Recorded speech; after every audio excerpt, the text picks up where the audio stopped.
Halo semuanya, perkenalkan, saya Hadikatul Munawarah. Di sebelah kanan saya ada Francisca Firmasari, di sebelah kiri saya ada Marina Rahayu, dan yang paling ujung ada Afdi Nugroho. Kami dari kelompok 4 ingin menjelaskan tentang strategi reframing. Selamat menyaksikan. Saya akan menjelaskan tentang apa itu strategi reframing. Jadi, reframing sendiri adalah upaya untuk membingkai ulang sebuah kejadian dengan mengubah sudut pandang tanpa mengubah kejadian itu sendiri. Menurut Cormier, tahun 1985, reframing atau yang biasanya disebut juga pelabelan ulang, itu adalah suatu pendekatan yang mengubah atau menyusun kembali persepsi konseli atau cara pandang terhadap masalah ataupun tingkah laku. Macam-macam reframing.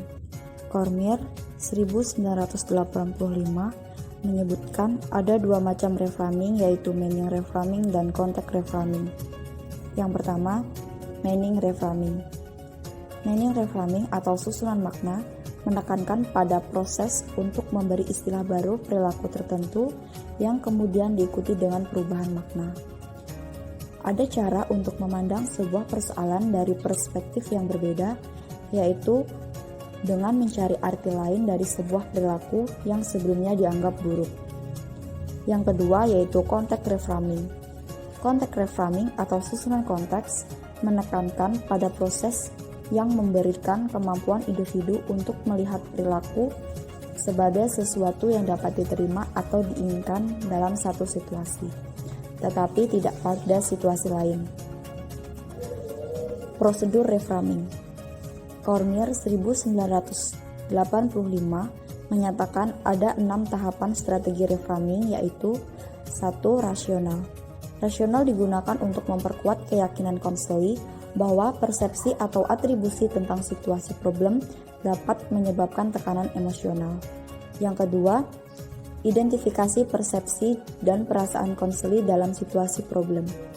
Pada tahap ini, konselor membantu konseli menyadari apa yang secara otomatis muncul dalam situasi problem.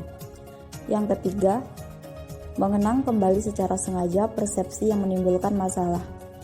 Setelah konseli sadar terhadap apa yang secara otomatis menjadi perhatian, konseling diminta mengenang kembali suatu situasi problem dan persepsi yang muncul terhadap situasi.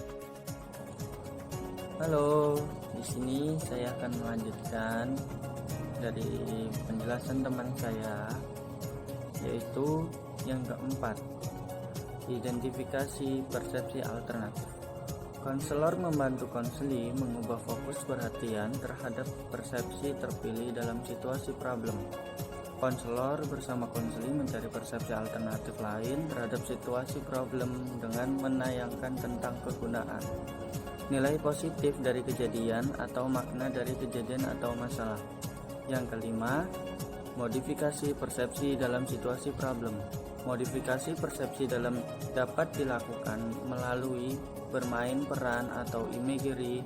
Konselor dapat meminta konseli mengenang peristiwa kembali dan memunculkan persepsi alternatif.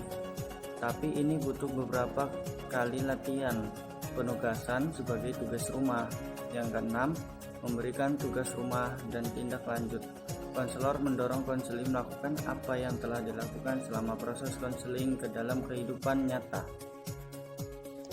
6-step reframing atau 6 langkah reframing merupakan teknik yang dapat membantu konseli dalam mengatasi persoalan mental dan kesehatan konseli dengan cara mengakses bagian diri konseling yang bertanggung jawab untuk persoalan tersebut. Teknik ini dikembangkan oleh ilmuwan bernama Bandler dan Grinder pada tahun 1983. Asumsi yang digunakan pada teknik 6-step reframing adalah bahwa dalam diri manusia terdapat dua bagian, yaitu bagian yang pertama menghasilkan perilaku negatif yang ingin kita ubah, bagian yang kedua yang secara kreatif dapat memberi alternatif lain. Langkah pertama, identifikasi persoalan. Tentukan perilaku negatif yang ingin diubah, misalnya ingin menyembuhkan migrain, nyeri ketika sakit kepala, pusing ketika di kendaraan, dan keperluan lainnya. Langkah kedua, Komunikasi dengan bagian yang bertanggung jawab atas persoalan. Lakukan komunikasi dengan bagian yang bertanggung jawab atas persoalan, misalnya bagian yang bertanggung jawab atas rasa sakit yang dialami. Awali dengan berterima kasih dan meminta kesediaan bagian itu untuk bicara dengan Anda. Langkah ketiga, tanyakan tujuan positifnya. Tanyakan bagian diri konseli yang bertanggung jawab atas rasa sakit tersebut. Apakah maksud positif dengan rasa sakit ini? Dan dengarkan jawaban yang disampaikan. Langkah keempat, komunikasi dengan bagian yang kreatif.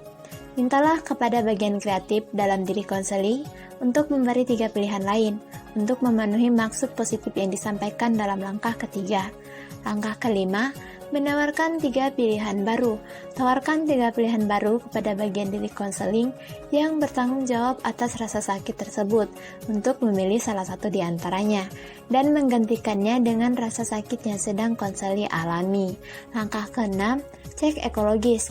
Periksa apakah pilihan baru memiliki kesesuaian ekologis dengan bagian diri konseling yang lain, dengan menanyakan, adakah bagian lain yang tidak setuju dengan kesepakatan di atas, atau adakah bagian diri konseling yang keberatan dengan pilihan yang baru ini. Bila konseli tidak mendapat jawaban keberatan, konseli dapat berterima kasih kepada seluruh dirinya. Namun, bila ada keberatan, konseli harus mengulang kembali dari langkah 4, 5, dan 6 sampai seluruh bagian diri konseli dapat menerima pilihan baru tersebut. Itu saja yang dapat kami jelaskan, semoga bisa dipahami. Terima kasih semuanya, sampai bertemu lain waktu. Bye!